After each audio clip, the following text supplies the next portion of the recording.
Sarah's life with Duke and Bella was perfect until Bella, the brindle Cane Corso, began acting strange, staring into Sarah's eyes with deep sadness and obsessively trying to lick her stomach daily.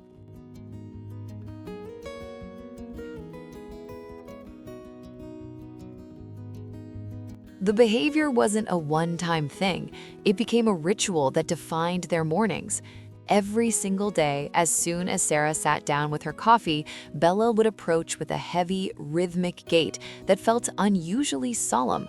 She wouldn't ask for treats or head scratches like Duke, the powerful black Cane Corso who was usually the more demanding one. Instead, Bella would rest her massive, velvet head on Sarah's lap and begin nudging her midsection with a persistent, desperate urgency. When Sarah would gently push her away, Bella didn't just walk away like a normal dog. She would retreat to the farthest corner of the living room, resting her chin on her paws and letting out a long, dramatic sigh that echoed through the quiet house.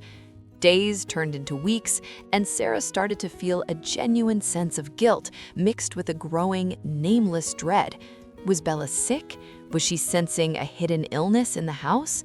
Mark, Sarah's husband, thought it was just a strange phase, but the consistency of those soulful, teary-eyed stares was haunting Sarah's dreams. One afternoon, unable to take it anymore, Sarah loaded the massive dog into the car and drove to the veterinarian, convinced they were about to receive terrible news. At the clinic, the vet performed a full, exhaustive physical exam. He checked her heart, her lungs, and every joint in her large frame.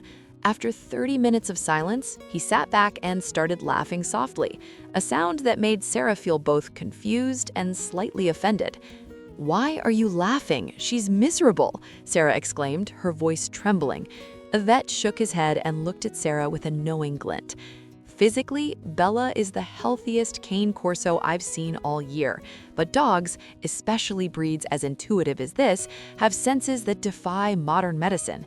They feel chemical shifts, emotional frequencies, and biological changes before we even notice them. My professional advice? Don't waste your money on more tests for the dog. Go see your own doctor, Sarah. Bella isn't sad for herself, she's trying to tell you something about you.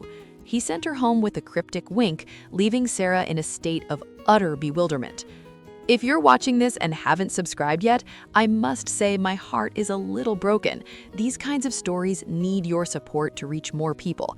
Click that subscribe button right now. You won't regret it. Now, let's get back to what happened next.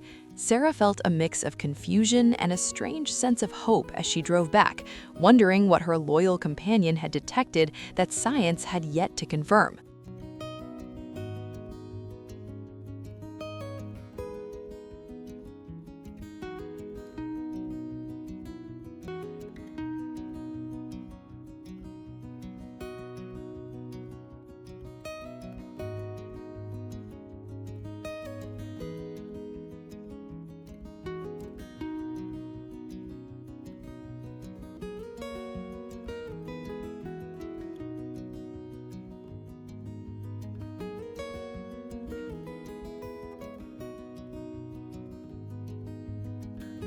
The vet's cryptic words echoed in Sarah's mind all night, preventing her from falling into a restful sleep.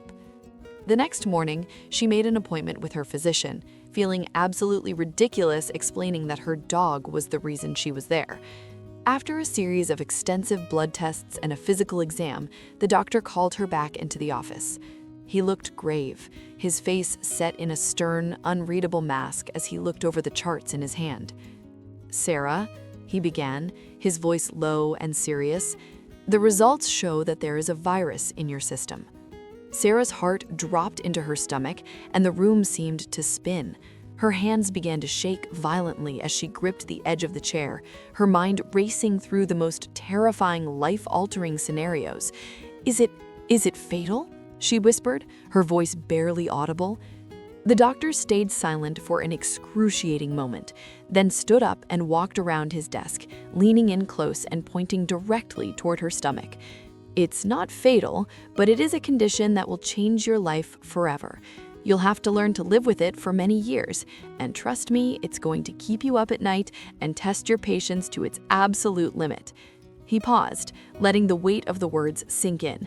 Then a wide, warm smile broke across his face. In about 9 months, we have a very important date at the delivery ward. Please don't be late. He let out a joyful laugh and extended his hand in a warm gesture.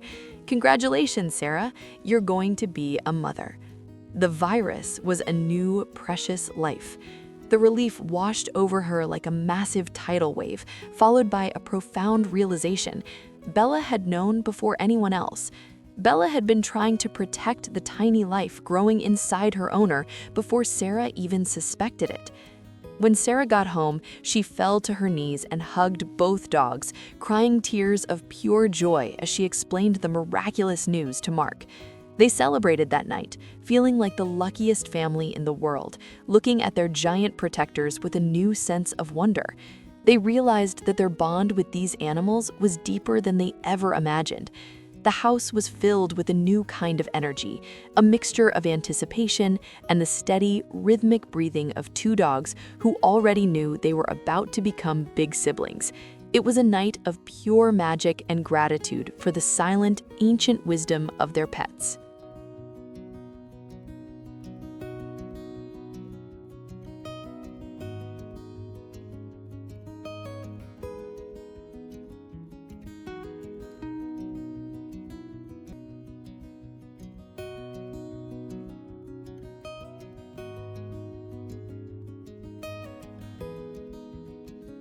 When baby Leo finally arrived, Sarah and Mark feared how their massive Cane Corsos would react to such a fragile life.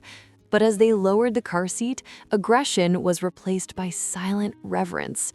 Duke and Bella approached Leo like a tiny king they were born to serve. Bella refused to leave his side, sleeping by his crib, while Duke became a sentinel at the nursery door. The dogs didn't just tolerate him, they worshipped him. Sarah could finally rest, knowing her giant bodyguards were on duty. This bond proved that these dogs are the silent guardians of our souls. Don't forget to subscribe for more heart-touching stories. Do you believe dogs have a sixth sense? Share your amazing stories below.